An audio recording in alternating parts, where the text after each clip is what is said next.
So, what we're really talking about here is when those good vibes only people make you want to scream. This is more than putting lipstick on a pig. This is about making that kind of an assault okay. If you are constantly telling people to suck it up, telling them it could be worse, everything, if you're saying all those things, you are creating a toxic positivity space. Sometimes the best thing you can do is feel your own damn feelings. Welcome back to Unapologetic Rabble-Rousers. I am Doc Shelley. And I'm Carla Lewis. Oh, well. Go ahead, Michelle. The title of this one, Glitter on a Bullet Wound. We could almost just rap with that, because it's poetic, it's dramatic, and I think very few people would have a hard time appreciating exactly where we're probably going to go with this conversation. Because how often, this is more than putting lipstick on a pig. This is about making that kind of an assault okay. So let's go. So what we're really talking about here is when those good vibes only people make you want to scream. I used to work for somebody who was the ultimate in toxic positivity. Okay. At first, it was kind of nice. Everything was sunshine and roses and unicorns and rainbows, and there was never a rainy day, and it was fun until we actually had problems that we needed to address, and everything was still sunshine and rainbows and roses, and it was like, let's get real, man. There's problems here. It's really interesting how people can get really comfortable in that.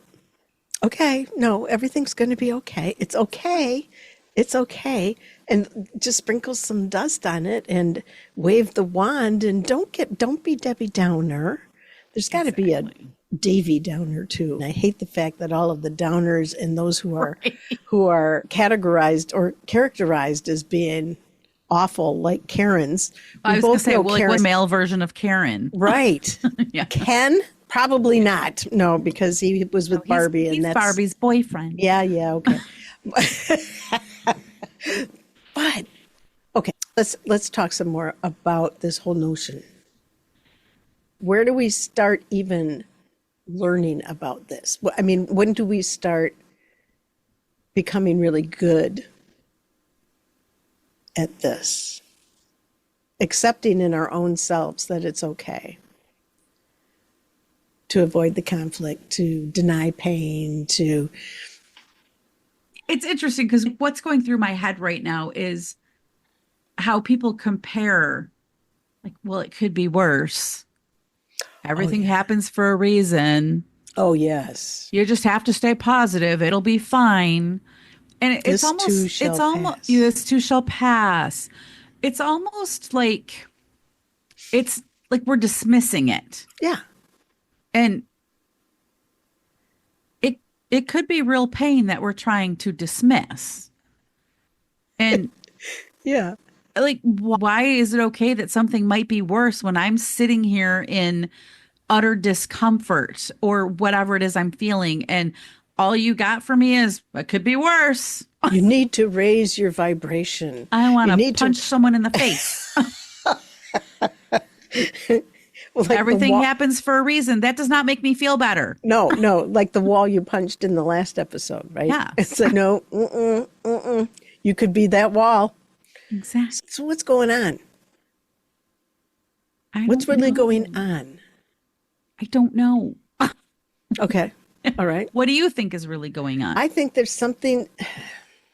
All right. I'm going to say it's a defense mechanism. Mm-hmm. And the thing is, what am I defending against? Maybe I'm, I don't know, avoiding conflict. Mm-hmm. Maybe there's just something that causes me a great deal of emotional or spiritual or mental pain. So, like, I'm denying, I do not want to get into a place where pain is probably going to be one of the results. even if it's not something visible to anyone else. I don't know. It's like we're sidestepping uncomfortable emotions. Like, don't want to go there. Those are real life problems. I don't want to hear about them. Oh, Don't bring real life into the equation. yeah. Yeah. Okay.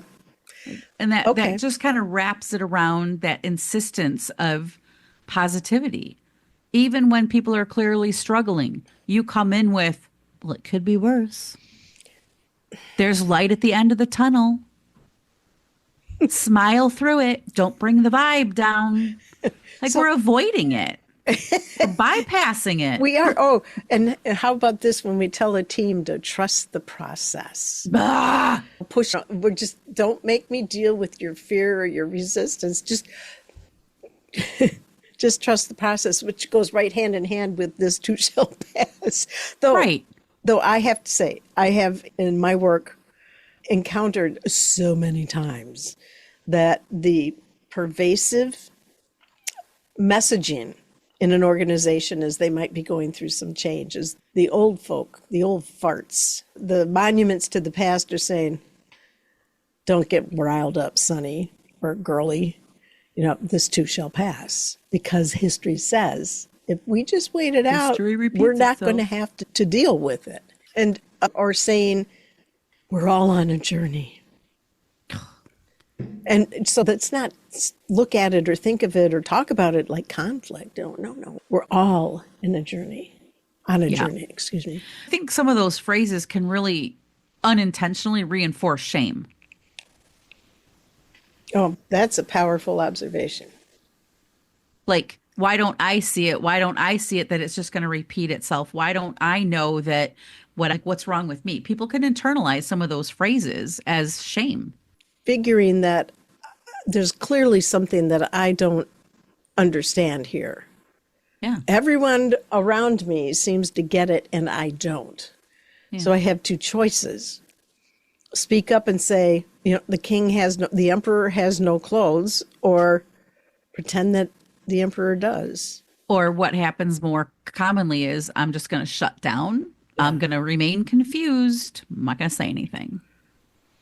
And when If you think about when someone shares whatever their truth is, their anger, their frustration, their concern, whatever concern, and somebody just comes back with, it's all part of the plan. It's how it goes. They don't want platitudes. They want to feel heard. They want you to lean in and go, wow, this sounds really hard for you. You don't need to be okay right now. It's okay. I'm here. What do you need most right now? It's not a hard place to land. And yet so many people and leaders just go, just got to tough it out. all Going to work out. there are A better day is coming tomorrow. Oh yeah, tomorrow. Yeah, we'll just never mind. You're the singer. But so there's that. I don't want to hear what it is that you have to say.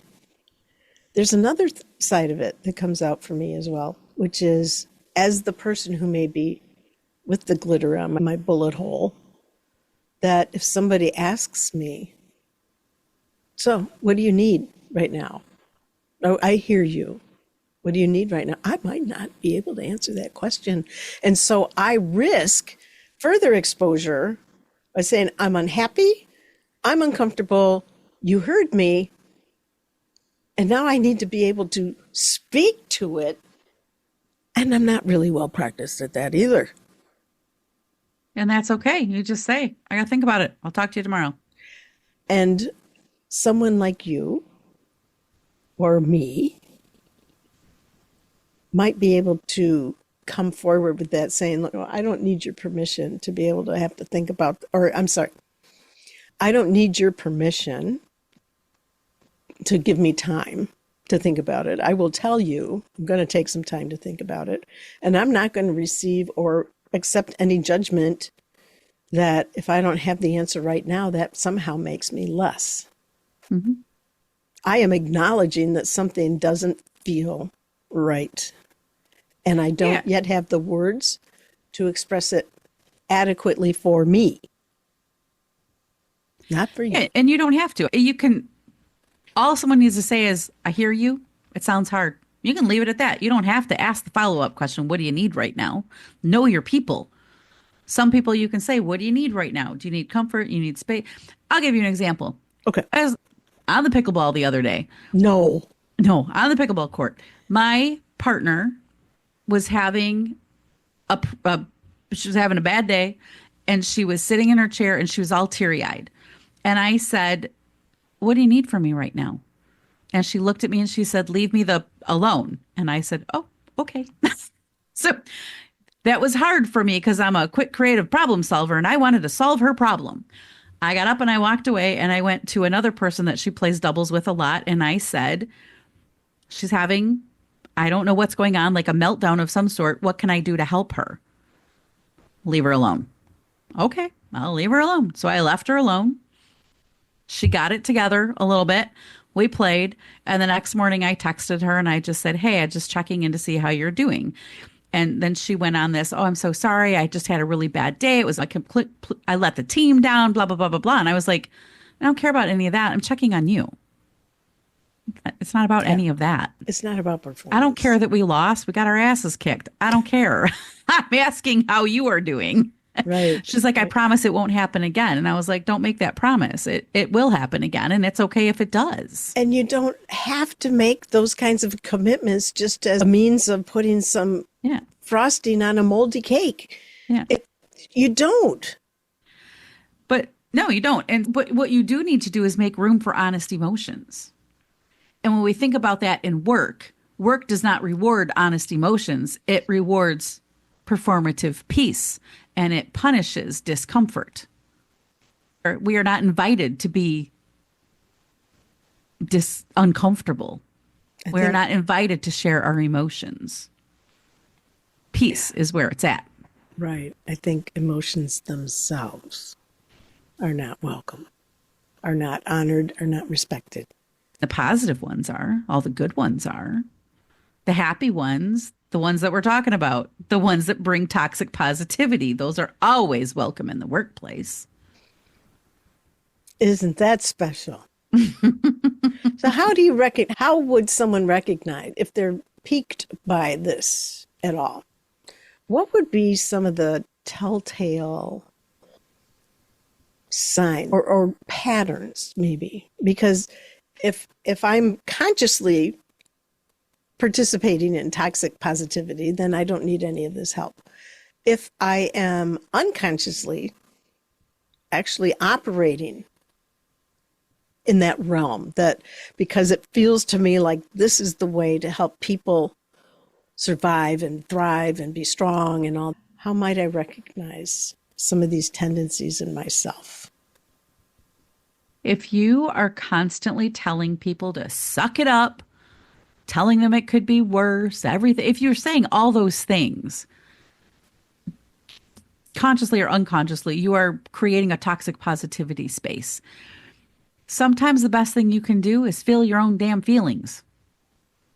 You cannot honestly think that somebody who comes to you and says, I'm grieving the loss of a pet, a human, a job, a whatever, a relationship, and you go, there's other fish in the sea. It could be worse. You know, those people over there in that other country, they got it way worse than you do. I don't care about them right now. I am sitting in grief. And you're trying to tell me that I'm lucky for it? It could be worse somewhere else? You know, the other thing, and you've brought this up in the past, stepping into their story, stealing their story, putting yourself in there. So now their story is not the thing. It's your story that equates to and how you persevered or whatever. Yeah. And two things can be true. I can be grateful and I can be grieving. I can believe in the light and I can still sit in the damn dark. The growth happens and lives in that and. Two things, grateful, grieving, light, dark. I can sit with both of those things. That's where the real growth is when we can recognize that I can be this and that. Sorry, I got a little excited there. No, it's your brilliance shining through. And it's like that's a mic drop moment. No, it is. That where it sits is in the and. Yeah. I'm just going to say it for posterity that I absolutely 100 million% adore and respect and feed off of the wisdom that you bring into these conversations. Thank you. Rarely do we have an episode, I'm going to say 99.99999% that there isn't a golden nugget that anyone can take and leverage as a source of power, comfort, resolve, whatever. And if you haven't already, you need to buy Michelle's book, Boundaries That Empower, and listen to her podcast, She Rises, daily. Because that's the kind of stuff that you're getting from Michelle in this podcast and every day. Every day. So maybe having stomped on your closing comments, I would like to ask if there's anything else that you would want to add to the message. So you asked a question earlier about what could someone do if kind of living in that toxic positivity trait, right? So I'm thinking of some reflection questions. Okay. And so first of all, recognize that you're saying some of those phrases, right? That, there's always sunnier on the other side or whatever nonsense you're spewing. But think about, have you ever used your positivity to avoid your pain or someone else's pain? What would it look like to hold space for joy and struggle without trying to fix it, to just sit with its light and dark? What would it look like for you to do that? And I want to be very clear. I am not dissing positivity in any way, shape, or form. Oh, no. There is a space for it. It's all good. But when you're using it to mask what you perceive to be an uncomfortable conversation situation, that is when it's a problem. We do not need to slap a smile on every shattered heart. Not every storm has a silver lining. Sometimes the most powerful thing that we can do is feel it and feel it fully, and then get up and do whatever we need to do. Feel it. With that, I'm Carla Lewis. I'm Doc Shelley. We'll see you next time.